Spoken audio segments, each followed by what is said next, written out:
Assalamualaikum warahmatullahi wabarakatuh. Alhamdulillah rabbil alamin. Wa bihi nasta'inu ala umurid dunya wad din. Wa asyhadu an la ilaha illallah wahdahu la syarika lah. Wa asyhadu anna Muhammadan abduhu wa rasuluhu la nabiyya ba'dah. Allahumma salli wa sallim wa barik ala nabiyyina Muhammadin sallallahu alaihi wasallam wa ala alihi wa ashabihi wa man tabi'ahum bi ihsanin ila yaumiddin. Allahumma la sahla illa ma ja'altahu sahla wa anta taj'alul hazna idza syi'ta sahla. Allahumma 'allimna ma yanfa'una wa anfa'na bima 'allamtana wa zidna ilman wa hudan wa taufiqa. Ya. Kita bersyukur kepada Allah Subhanahu wa taala. Pada malam hari ini kembali kita diizinkan oleh Allah untuk bermajelis bersama-sama membaca hadis-hadis Rasulullah SAW berkenaan dengan adab-adab kita ketika kita menuntut ilmu Allah Subhanahu wa taala, terutama menuntut ilmu tentang Al-Qur'an. Salawat dan salam semoga dilimpahkan kepada Nabi kita Nabiullah Muhammad SAW yang telah mengajarkan kepada kita berbagai macam hal, di antaranya adalah mengajarkan kepada kita adab-adab. Ya. Dan adab-adab ini sangat penting dalam kehidupan seorang mukmin, karena adab-adab ini merupakan penyempurna, ya, penyempurna dari akidah, penyempurna dari ibadah. Ya. Bentuknya adalah adab-adab. Ya. Terkhusus adab-adab ketika kita menuntut ilmu Allah Subhanahu wa taala. Karena ketika kita menuntut ilmu Allah dengan penuh adab, insya Allah ilmu akan bermanfaat, dan ilmu itu juga akan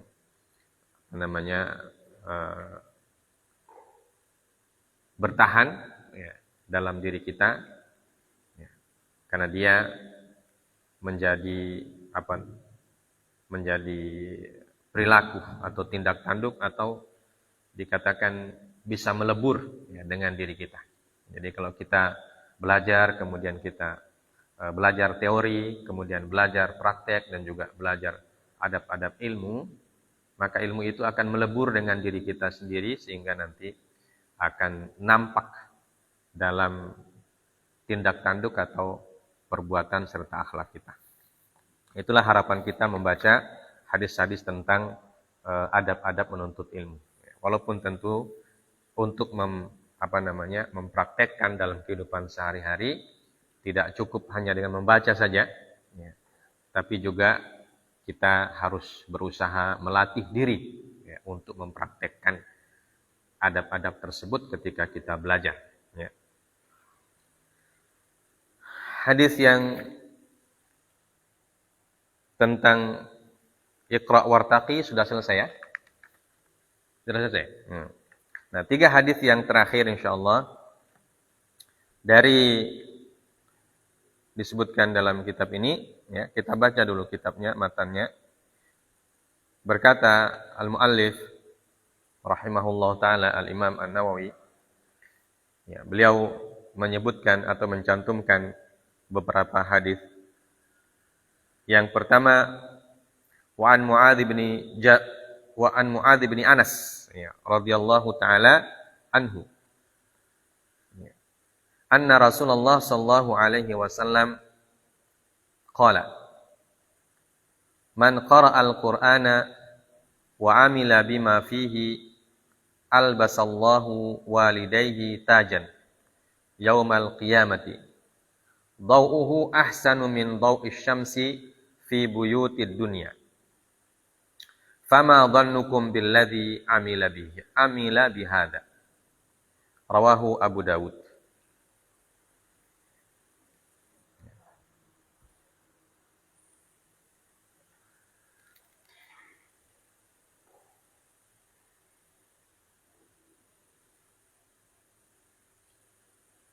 Dari Muadz bin Anas, ya. Jadi ini bukan Muadz bin Jabal, ya. Dari Muadz bin Anas radhiyallahu taala anhu.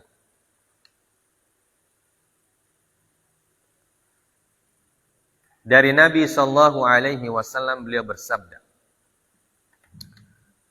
barang siapa yang membaca Al-Qur'an dan beramal dengan apa yang ada di dalamnya, maka Allah akan memakaikan kepada kedua orang tuanya taj, mahkota pada hari kiamat. Sinarnya lebih indah dari sinar matahari di rumah-rumah dunia.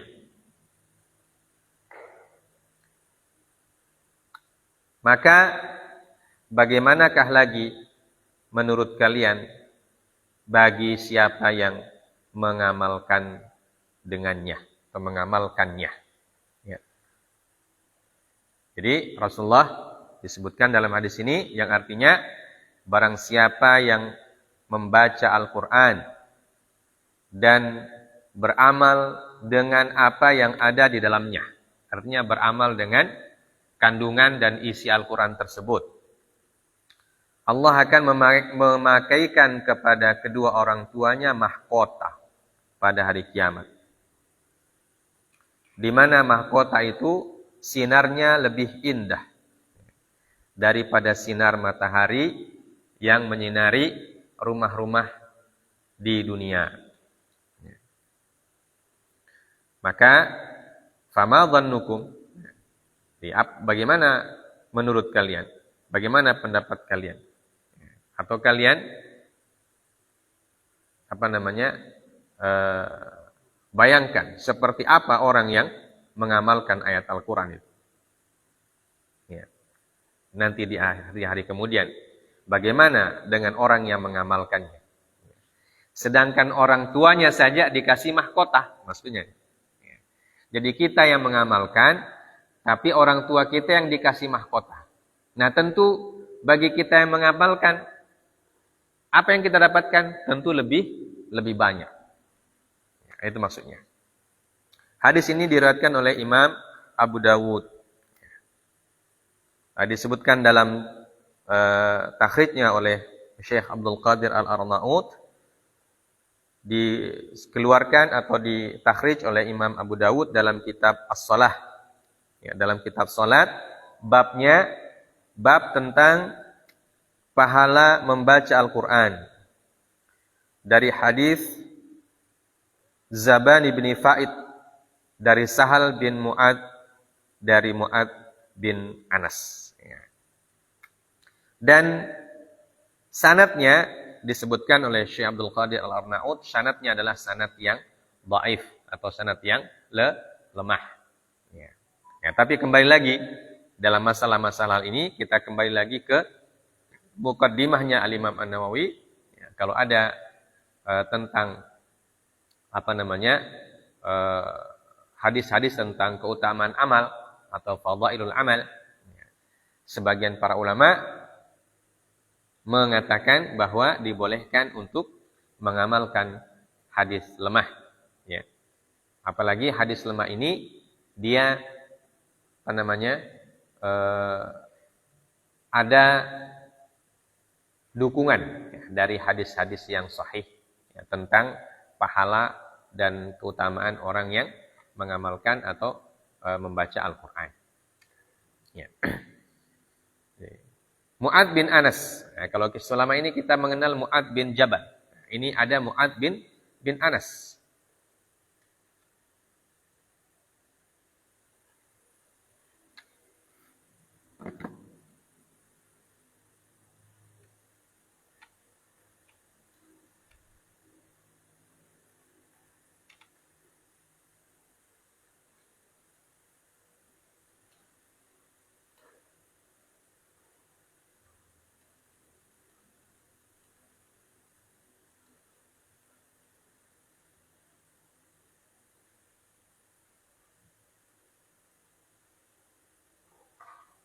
Mu'ad bin Anas Al-Juhani.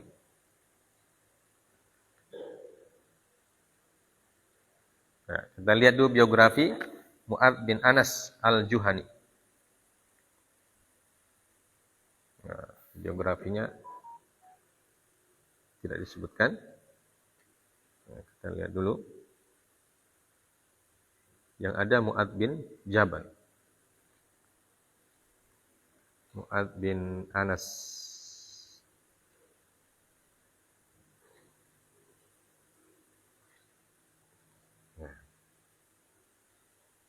Ya. Mu'adz bin Anas al-Juhani namanya ya. Mu'adz bin Anas al-Juhani.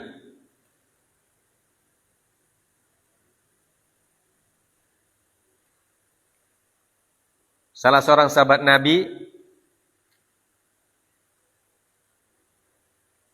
merupakan juga seorang perawi hadis yang terkemuka.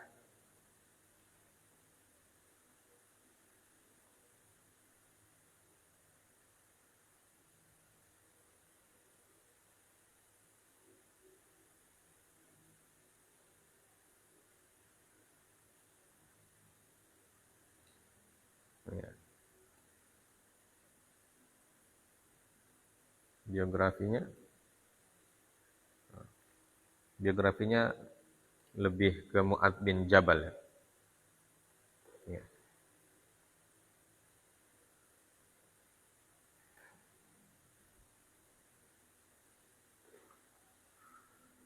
Di antara hadis yang beliau riwayatkan juga adalah hadis tentang keutamaan menahan marah. Beliau merupakan seorang tokoh yang punya keilmuan, kesantunan, dan selalu ikut serta dalam peperangan yang dipimpin oleh Rasulullah Sallallahu Alaihi Wasallam.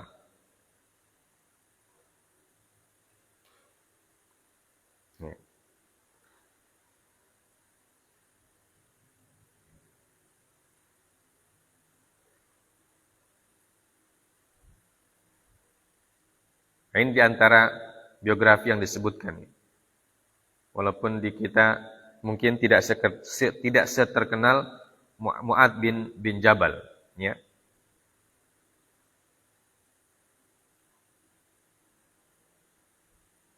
Ya.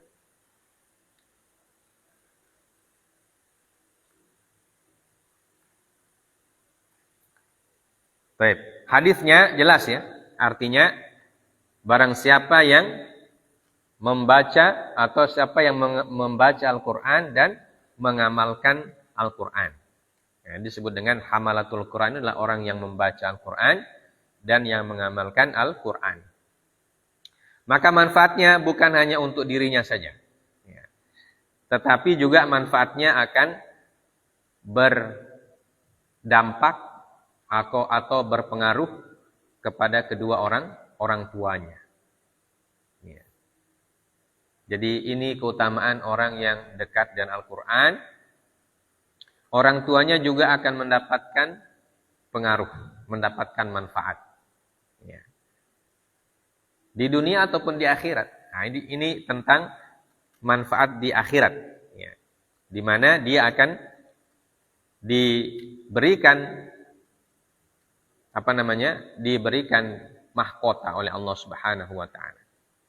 Dan ini tentu sesuai dengan hadis yang kita sering dengarkan, bahwa idza mata ibnu Adam inqata 'amalu illa min salat.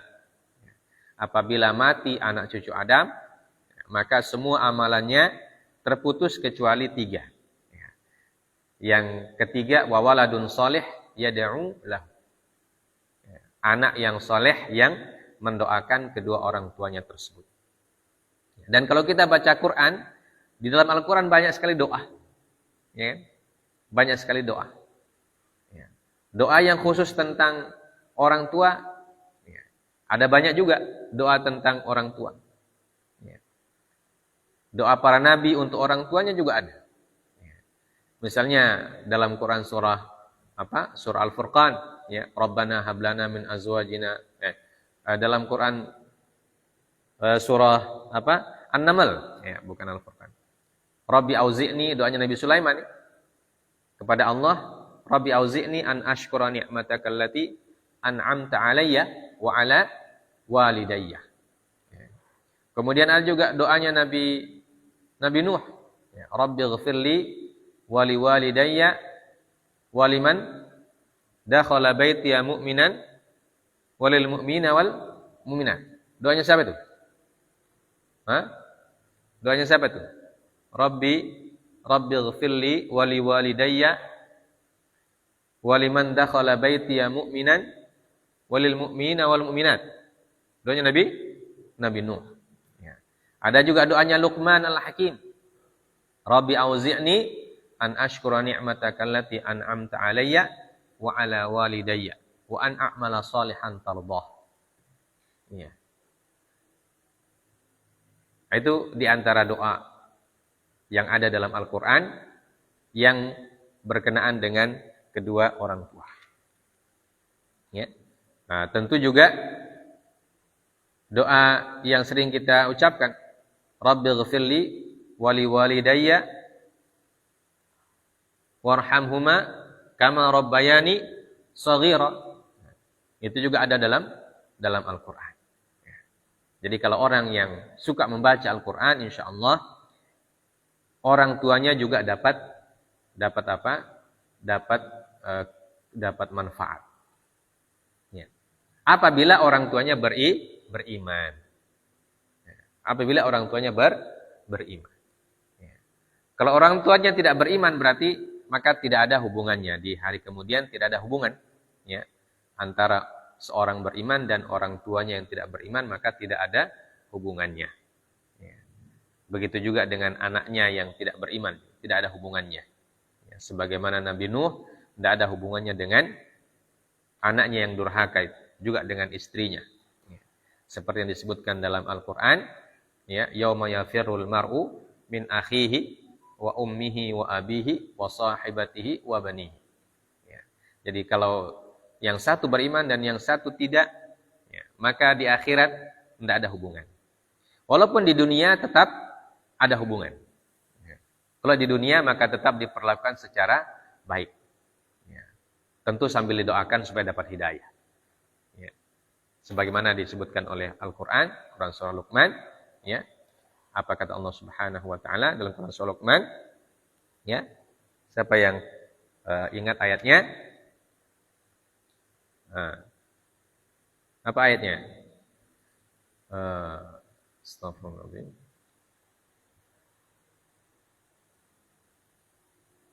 Ayat tentang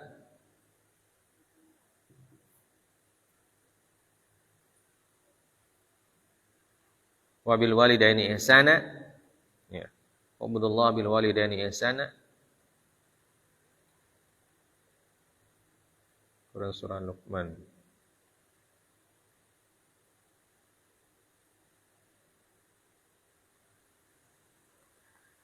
Astaghfirullahaladzim. Ya. Wabil walidaini ihsana.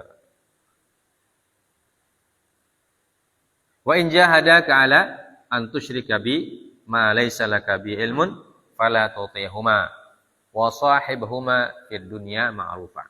Apabila mereka mengajakmu untuk atau memaksamu untuk mempersekutukan Allah, maka jangan ikuti.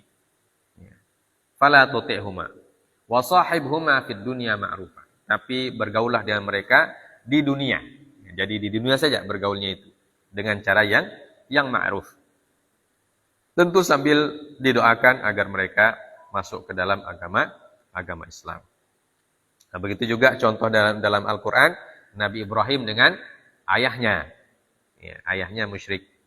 Nabi Ibrahim beriman. Ya, maka Nabi Ibrahim berlepas diri dari apa yang dilakukan oleh ayahnya tersebut.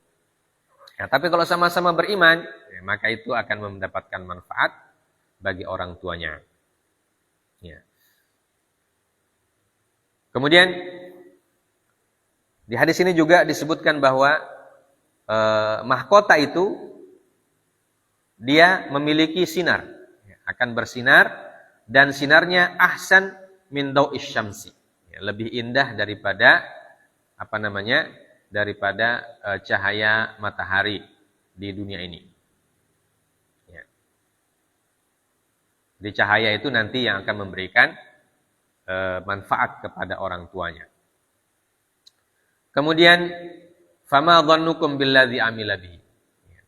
Maka apalagi orang yang mengamalkan. Jadi hadis ini menyebutkan bahwa orang yang mengamalkan atau anak soleh itu, dia juga mendapatkan pahala yang besar. Selain itu, pahalanya juga akan berimbas kepada kedua orang tuanya. Kenapa kedua orang tua dapat dapat pahala dari bacaan bacaan Al-Quran kita?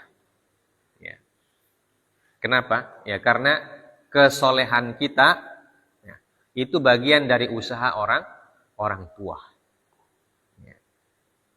Kesolehan kita usaha dari orang tua. Misalnya orang tua kita, walaupun mungkin mereka tidak punya ilmu, tapi mereka menyekolahkan kita atau menyerahkan kita ke pondok pesantren misalnya, atau kepada guru yang mengajari kita agama. Kemudian diberikan kepada kita dana biaya untuk belajar. Itu bagian dari usaha orang tua. Maka ketika orang tua kita itu mendidik kita dari sejak kita kecil, mendidik kita dengan dengan beriman kepada Allah, bertakwa kepada Allah Subhanahu wa taala. Kemudian kita menjadi orang yang punya ilmu tentang Al-Quran, maka usaha orang tua kita itu tidak akan disia-siakan oleh Allah Subhanahu wa taala. Makanya para ulama sangat mewasiatkan kepada kita untuk belajar agama. Supaya apa? Supaya anak kita bisa kita ajar sendiri. Bisa kita ajar sendiri. Minimal hal-hal yang wajib untuk dilakukan.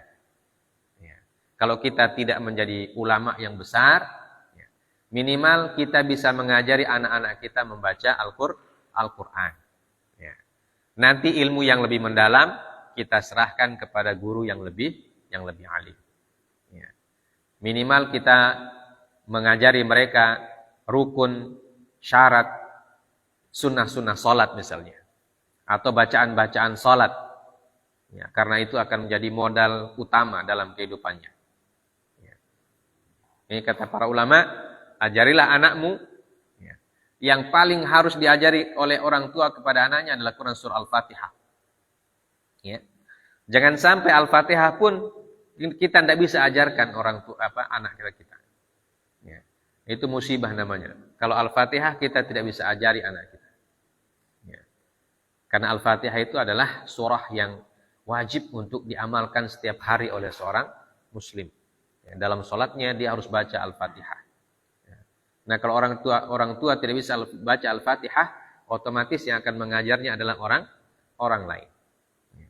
Dan kalau orang lain yang mengajarkan Al-Fatihah, tentu orang tuanya pahalanya berkurang. Pahalanya berkurang.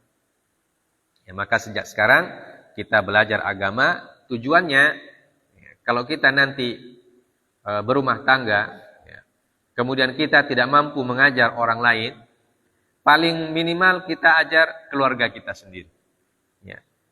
Mengajar anak dan istri. Itu paling minimal. Dan itu insya Allah sudah mendapatkan pahala di sisi Allah Subhanahu wa ta'ala.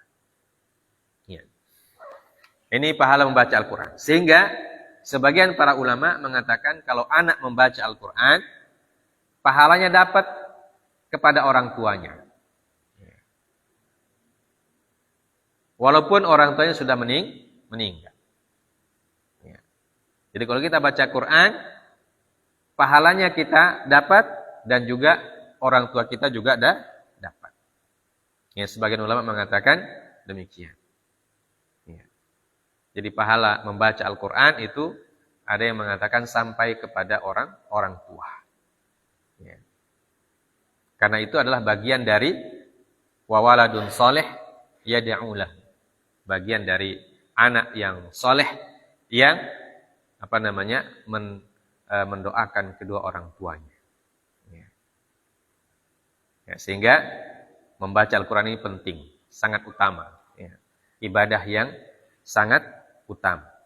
Karena kita bisa membantu orang tua kita dalam kehidupan mereka di barzakh dan juga di akhirat. Ya. Kalau di akhirat bermanfaat, berarti di barzakh juga bermanfaat. Ya. Jadi kalau bacaan seorang anak disebutkan dalam hadis Nabi bermanfaat untuk orang tuanya di akhirat, maka bermanfaat juga untuk kedua orang tuanya di barzakh atau di kubur. Ya, kenapa? Karena kubur itu adalah pintu gerbang daripada akhirat. Ya. Barzakh, alam barzakh itu pintu gerbang daripada akhirat. Ya. Jadi bacaan Al-Quran kita ya, akan bermanfaat untuk orang tua kita yang sudah mendahului kita, yang sudah wafat. Ya. Walaupun kata para ulama, sebagian ulama mengatakan walaupun kita tidak niatkan secara khusus. Ya. Walaupun kita tidak niatkan secara khusus. Ya. Kita tidak niatkan untuk mengirimkan bacaan kita kepada untuk orang tua. Kita tidak niatkan. Kata para ulama tetap pahalanya sampai untuk orang tua. Karena yang disebut dalam hadis wawaladun soleh. Jadi anak yang soleh itu bermanfaat untuk kedua orang tuanya. Ya. Jadi kalau kita menjadi anak soleh, itu manfaat untuk orang tua kita. Ya. Manfaat untuk orang tua kita. Ya, jadi ibadah-ibadah kita, ibadah yang wajib, ibadah sunnah, sholat tahajud, sholat lail, sholat apa semua. Ya. Kalau kita mengamalkannya, walaupun kita tidak meniatkan, pahalanya kita kirimkan kepada orang tua, kata sebagian ulama, pahalanya tetap sampai. Ya. Pahalanya tetap sampai. Karena itu bagian dari kesolehan. Bagian dari kesolehan kita sebagai anak. Ya. Karena kita soleh, karena atas dasar usaha dari orang tua.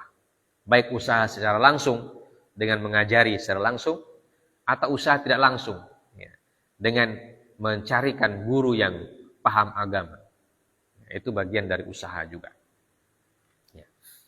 Kemudian hadis yang kedua dari terakhir, ya, kita lanjutkan.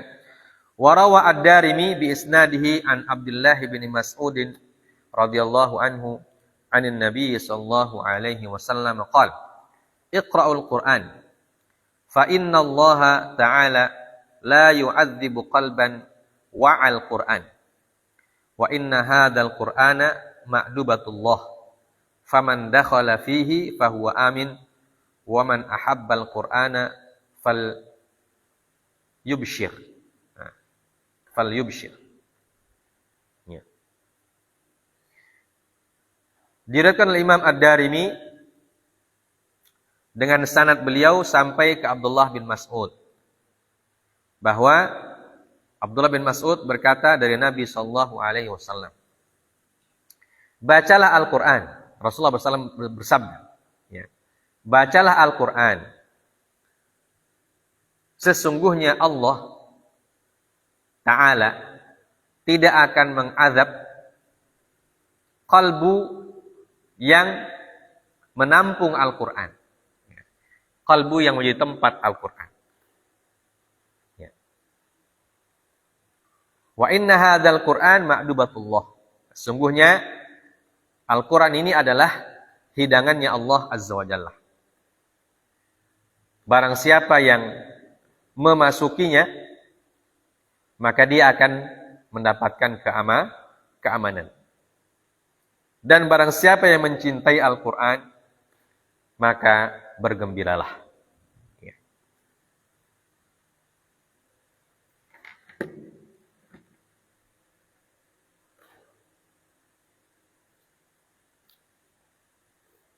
Ya, ini hadisnya.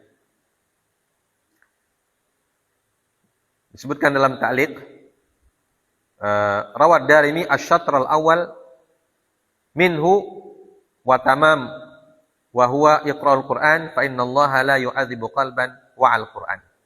An Abi Umamah al-Bahili radhiyallahu anhu mauqufan alaih wa isnaduhu dhaif. Wa rawa asy-syatr ats-tsani minhu bilafdh inna hadzal Qur'an ma'dubatullah fakhudhu minhu mastata'tum min kalami Abdullah bin Mas'ud radhiyallahu anhu.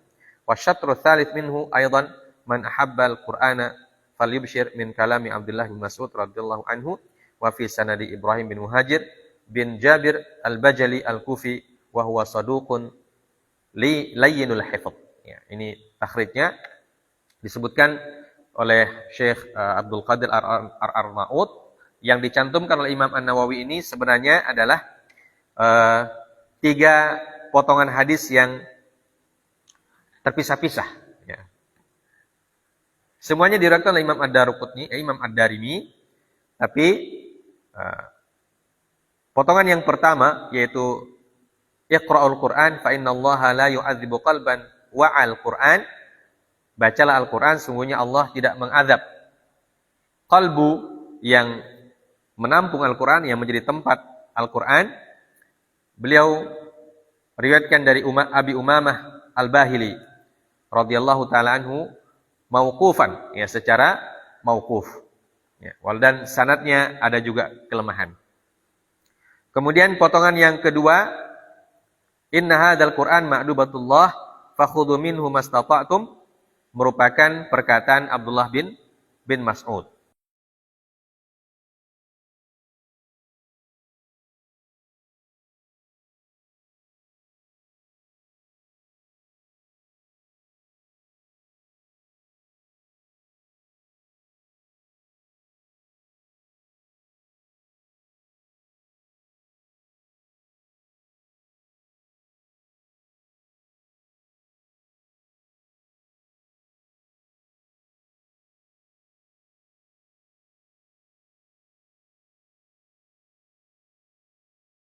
Jadi, ini takhrij dari hadisnya. Jadi kembali lagi kita mendapatkan hadis yang secara sanad lemah, tapi dijadikan sebagai hujah tentang hal-hal yang berkenaan dengan dengan fadilah amal. Intinya di dalam hadis ini potongan pertama yang memberikan pelajaran atau faidah bahwa orang yang memiliki Al-Quran dalam qalbunya, artinya Al-Quran itu ada bersemayam dalam qalbunya, baik hafalannya ataupun bacaannya ataupun kandungannya yang berkenaan dengan Al-Quran, maka itulah yang dimaksudkan. Ya, tidak harus menghafal, ya. Tapi orang yang menghafal tentu lebih banyak mendapatkan manfaat. Karena kalau kita hafal Al-Quran, insya Allah kita bisa menjadi lebih bersemangat mempelajari Al-Quran. Jadi menghafal itu bukan satu-satunya, tapi dia adalah salah satu yang paling penting dalam hidup. Sebagai langkah awal untuk mengamalkan, mempelajari Al-Quran lebih dalam, maka menghafalkan Al-Quran menjadi salah satu hal yang penting. Tidak bisa juga dipandang remeh. Tidak bisa juga dipandang remeh. Tapi kalau kita sudah hafal Al-Quran, tidak berarti kita sudah tamat dalam mempelajari Al-Quran. Seperti yang kita sebutkan, bahwa menghafal Al-Quran adalah salah satu metode atau salah satu hal yang penting untuk kita laksanakan. Tapi bukan satu-satunya. Artinya ketika kita hafal Al-Quran, kita harus lebih bersemangat mempelajari maknanya, harus lebih bersemangat mempelajari kandungannya, hukum-hukum di dalamnya, dan hal-hal yang berkenaan dengan Al-Quran, syariat yang ada dalam Al-Quran dan seterusnya. Ini, dan orang yang seperti itu, kata hadis ini, bahwa dia tidak akan diadab. Dan di sini disebutkan hati, tidak berarti yang tidak diadab itu cuma hati. Orangnya diadab, tapi hatinya tidak. Nah, bukan begitu maknanya. Maknanya kalau hatinya tidak diadab, berarti orangnya juga tidak. Karena di sini dalam ilmu balaghah disebutkan apa? Dzikrul khas urida bihi al-'am. Disebutkan disebutkan yang khusus dan maksudnya adalah keseluruhan. Disebutkan salah satu bagian dari tubuh kita yang paling penting adalah hati atau qalbu. Kenapa qalbu disebutkan? Ya, karena Al-Quran tempatnya di qalbu. Tempatnya di qalbu. Tidak di tangan. Kalau di tangan itu kita pegang pusat. Tapi kalau Al-Quran tempatnya di qalbu. Maka ketika Allah tidak mengadab qalbu orang yang menjadi tempat bersemayam di Al-Quran, maka tubuhnya juga tidak akan diadab. Begitu.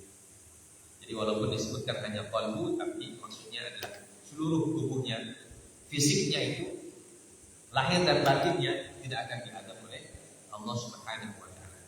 Karena di dalam qalbunya ada firman Allah Azza wa Jalla. Itu ayat-ayat Al-Qur'an. Kemudian manfaat yang kedua, bahwa disebutkan bahwa Al-Qur'an adalah ibaratnya seperti hidangan. Ibaratnya seperti hidangan, makdubah. Makdubah itu hidangan. Sama dengan artinya dengan Al-Maidah. Al-Maidah itu artinya juga hidangan. Jadi Al-Quran itu seperti hidangan yang sangat kita butuhkan. Jadi diibaratkan seperti makdubah, seperti hidangan yang menjadi kebutuhan kita. Karena hidangan itu kan berarti dia ada makanan, ada minuman dan yang lain-lain. Nah, kita dalam hidup ini pasti membutuhkan makanan. Secara fisik kita butuh makan, butuh nasi, butuh sayur, tongkol dan sebagainya.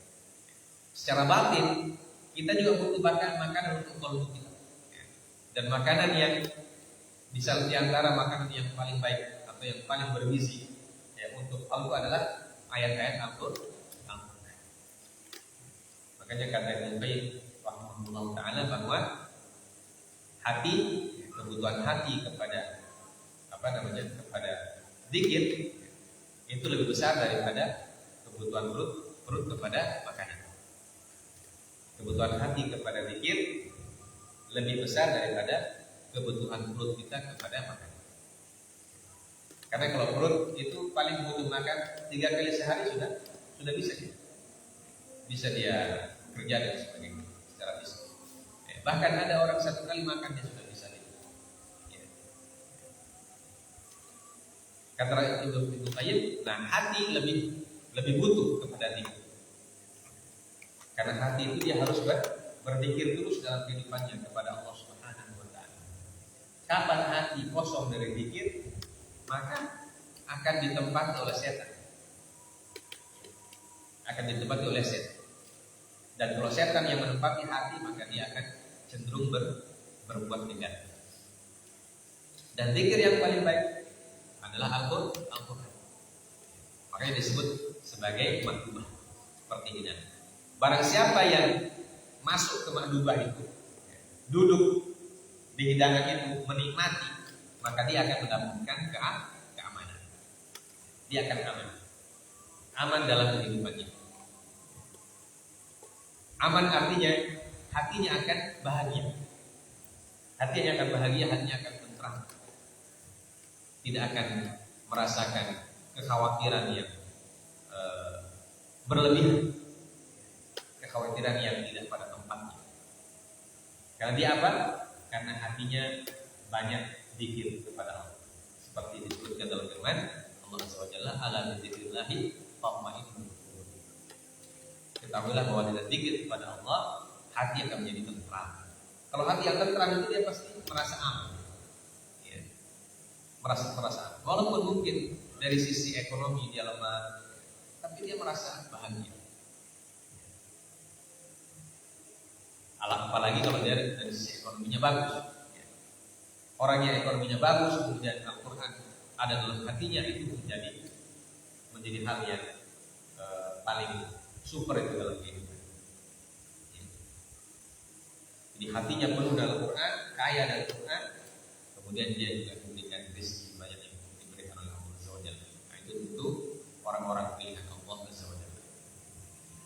Walaupun juga tidak mesti hati yang banyak Al-Quran kemudian banyak juga hartanya, tidak mesti. Ya.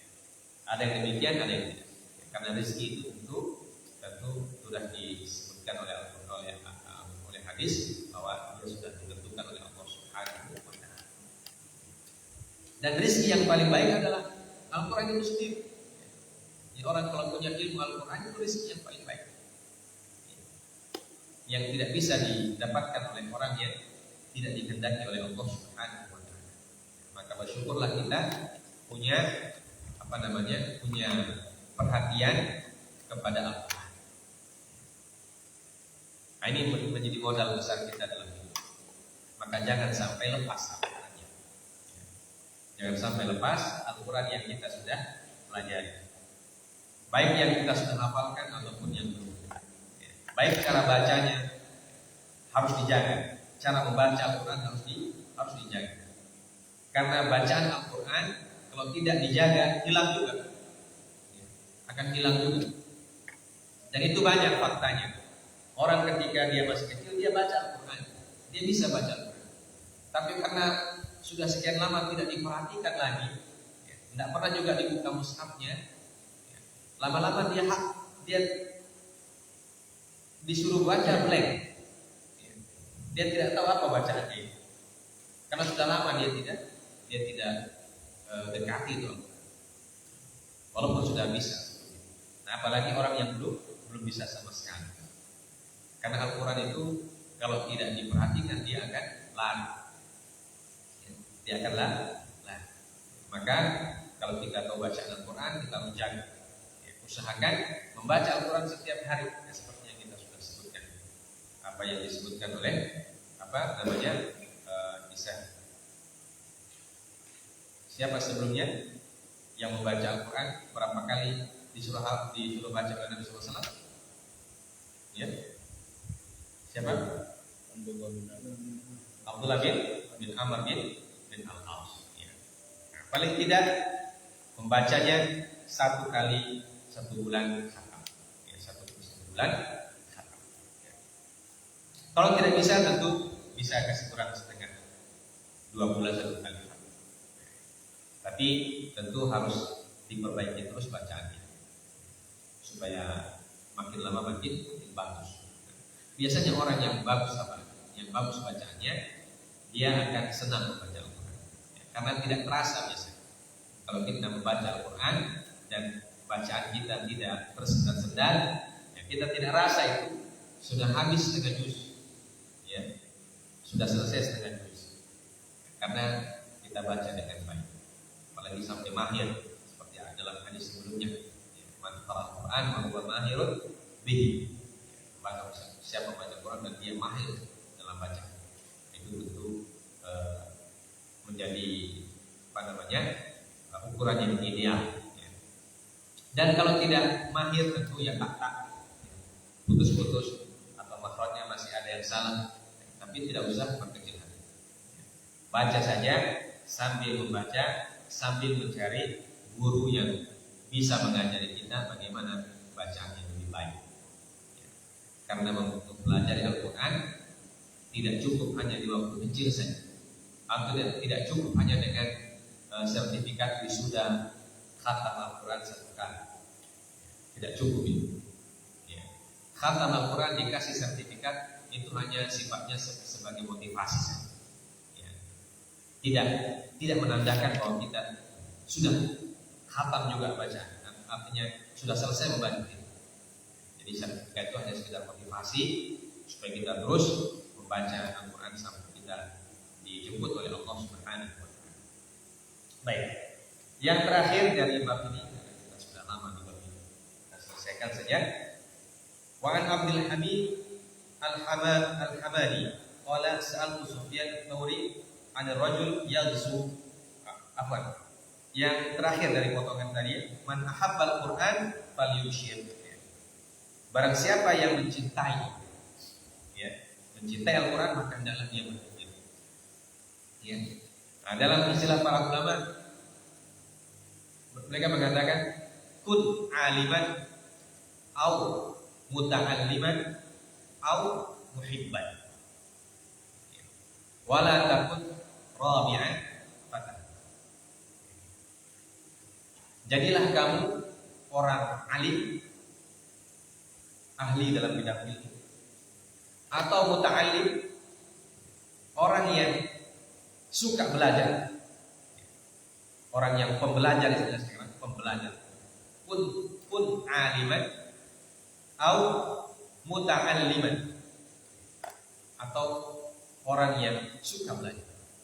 Au muhibban, atau orang yang mencintai pelajaran, mencintai ilmu.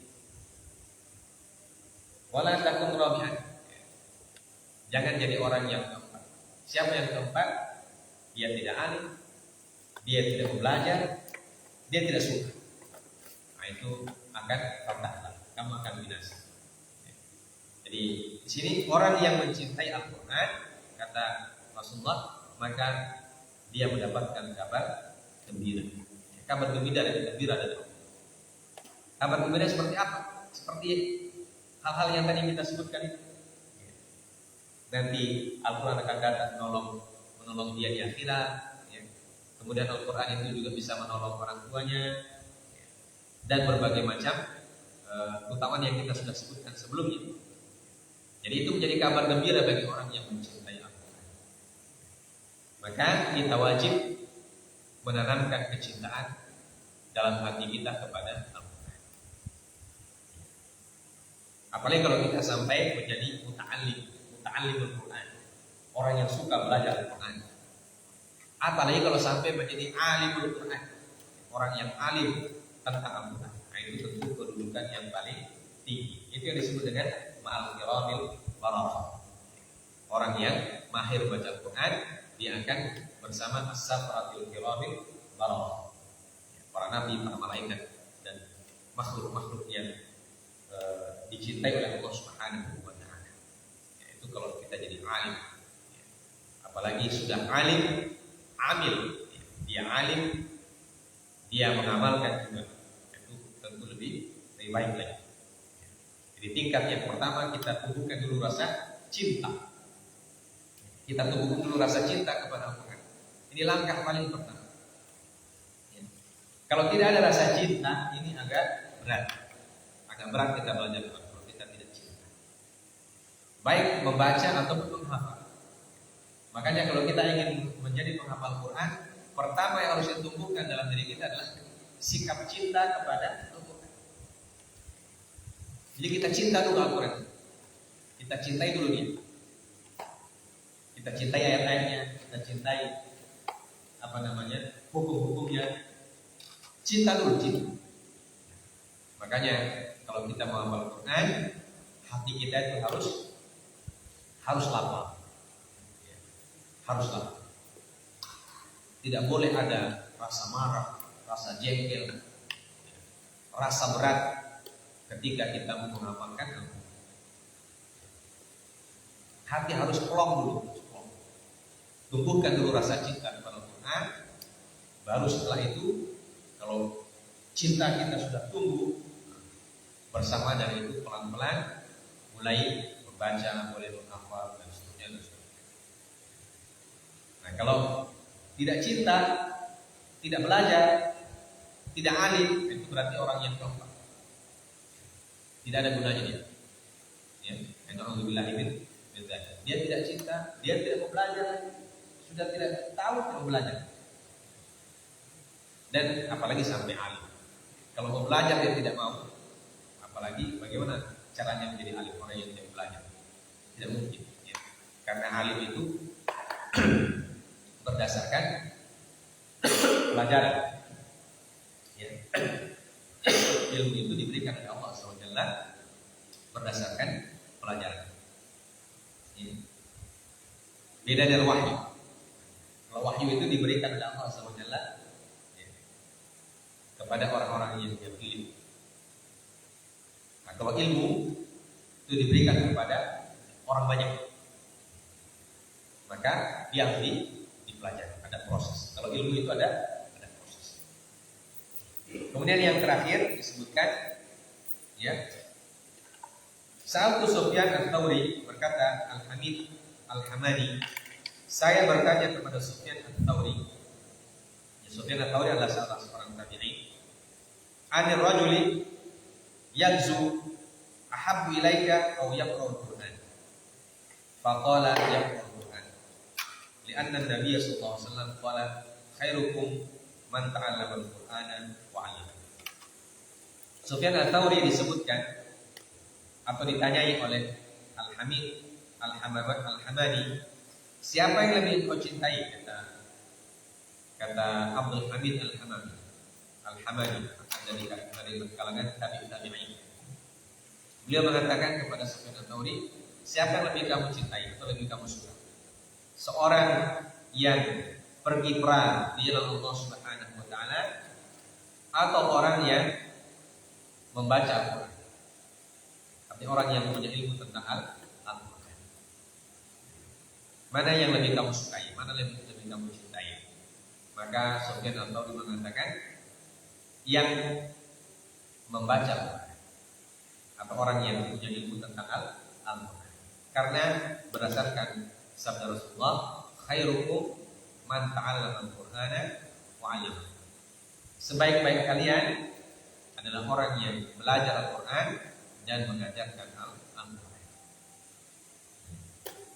Ini ditanyakan kepada Sufyan Ats-Tsauri, mana yang lebih beliau cintai, lebih beliau sukai.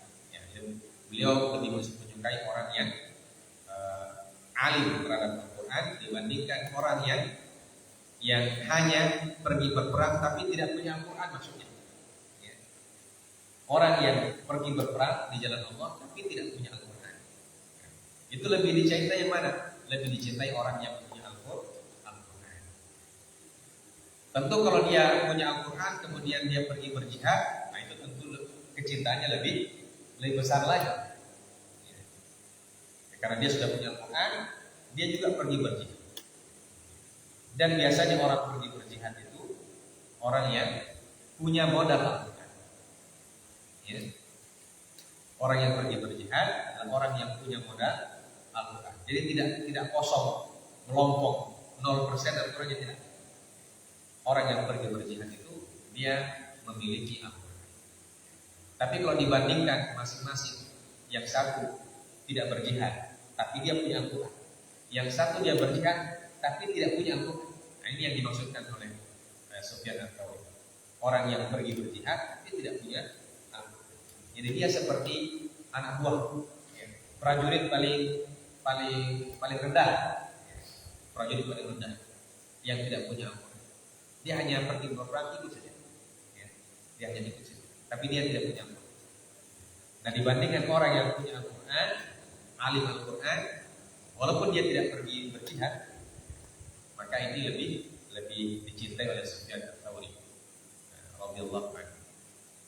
Ya, tapi kalau dia punya Al-Quran, kemudian dia pergi berjihad, dua-duanya dia kumpulkan, tentu utamaannya lebih tinggi lagi. Itulah yang dikerjakan oleh para sahabat radhiyallahu taala dan para salafus saleh. Para salafus saleh mereka punya Al-Quran, mereka juga berjuang di jalan Allah Subhanahu wa taala. Para sahabat itu adalah orang yang hafal Quran. Dan mereka juga adalah para pahlawan di medan tempur.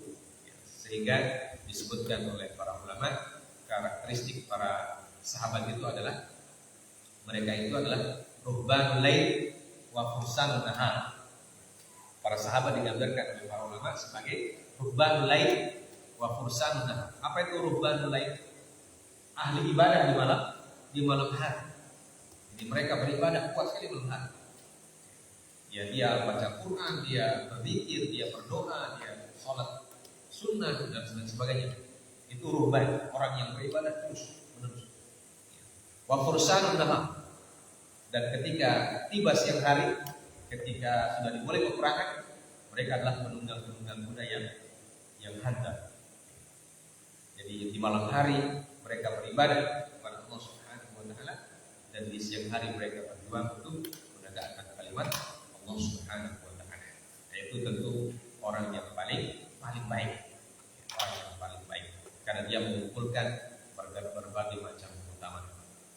Sehingga keutamaan seseorang di dalam pandangan Allah Subhanahu wa taala berdasarkan amalan yang dia bisa lakukan.